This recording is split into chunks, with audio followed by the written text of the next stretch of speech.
Hi, I'm Chuck Olenek. I'm a reenactor. I used to be a history teacher, but I'm not in the classroom anymore. Still have a whole bunch of garb at home and a passion for history, so I've decided, all right, there's going to be a lot of road trips in my future, and I'm going to retell California history.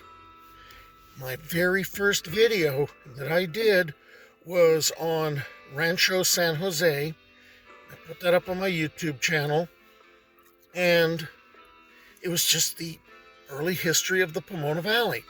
And I'd ended that video with the words, that I would be coming back and continuing the tale. Well, I stumbled across something, and what's really annoying to me is I've seen this all through high school. I've lived in the area. I've stared at this one lot, and I want to tell you about it. When I was a high school student here at Pomona High, there was this piece of property called Palomares Memorial Park. It always just looked like a vacant lot to me, usually overgrown with weeds, and I was curious about what it was, and I only found out a few years ago. This is a cemetery. Now, you have to understand, this is very confusing to a high school student. There were no signs other than Palomares Memorial Park, and there were no headstones of any kind. So how would I know that it was a cemetery? But this is where the first settlers that were non-indigenous, they started building their community. They built their rancho. Two guys came in, Ygnacio Palomares, and his adobe is about a mile from here. And then there's Ricardo Vejar, and they kind of split who was doing what, who tended what part of the rancho. So Palomares in the northern part, Vejar in the southern part. And this was the cemetery. This is the land they decided was going to be the cemetery. And in 1859, the first person was buried here.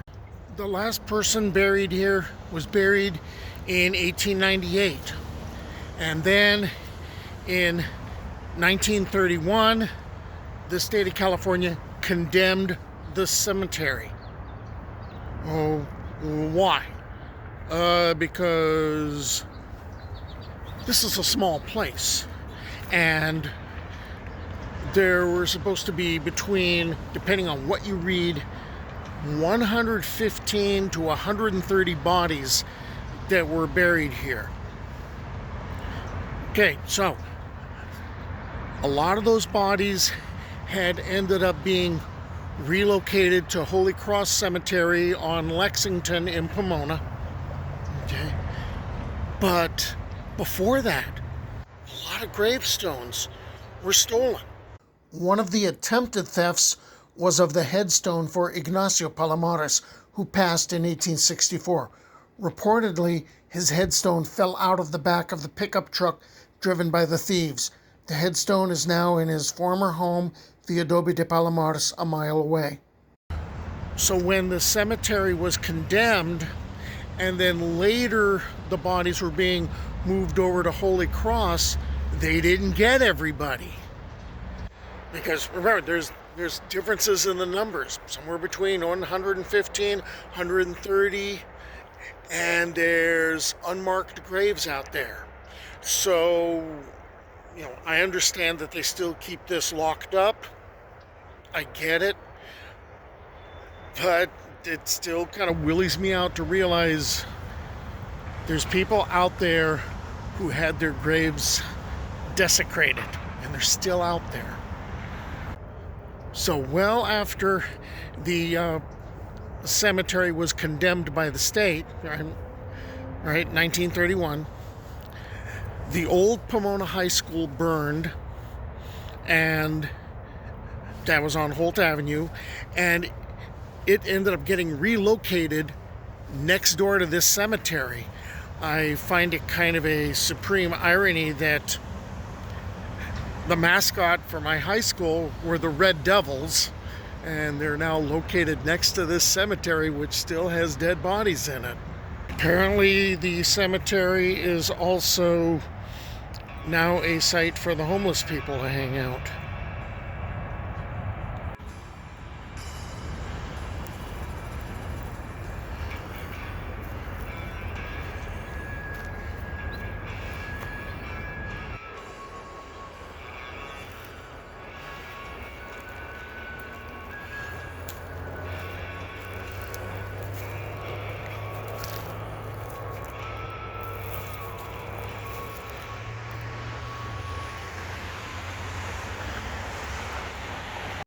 I'm going to head over to another cemetery in Pomona that's closed, and that's the Spadra Cemetery.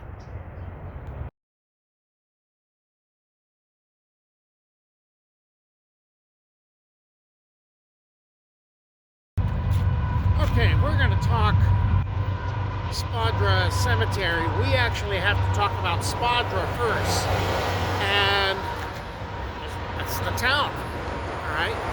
And where Spadra is going to really get its start is right here behind me.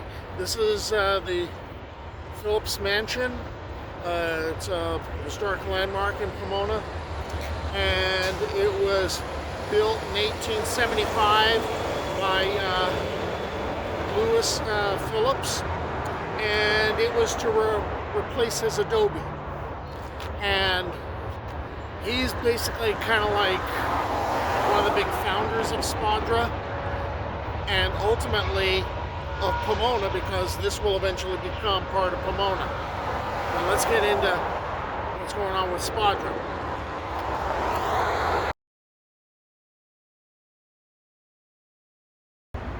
Okay, now we get to the cemetery part, as in Spadra Cemetery. In 1868, Melinda Arnett, who was a resident of Spadra, died, and there was an issue. The cemeteries that were local were Catholic. She wasn't. So Lewis Phillips, he solves the problem by setting aside some of his property, which is like a half-mile from the mansion. Some of his property, that's going to be set aside for a cemetery. And eventually, when Phillips passes, he is going to be buried here in 1900. Spadra is slowly declining, and in 1971, the last burial that happened here took place, and 4 years later the land was sold to the Historical Society of Pomona Valley to take care of. Well, they apparently didn't do that great a job, because the gravestones were pretty much vandalized, and I can understand why it would be difficult to supervise this place. Okay, here's the 57 freeway behind me. Before you could actually get into the cemetery are railroad tracks too. So there's a lot of traffic there, and this is in like an industrial area. So, you know, it'd probably be difficult to supervise. But what ended up happening is people would come in and they're vandalizing the headstones. You know, some are being stolen, some are being knocked over, chipped away at, and what ended up finally happening is the Historical Society ended up setting a lot of the headstones in concrete in order for them not to be moved. And there's still some that are missing. I just thought I'd share a little bit about these closed cemeteries. So, move on to some other adventure. By the way, happy Halloween.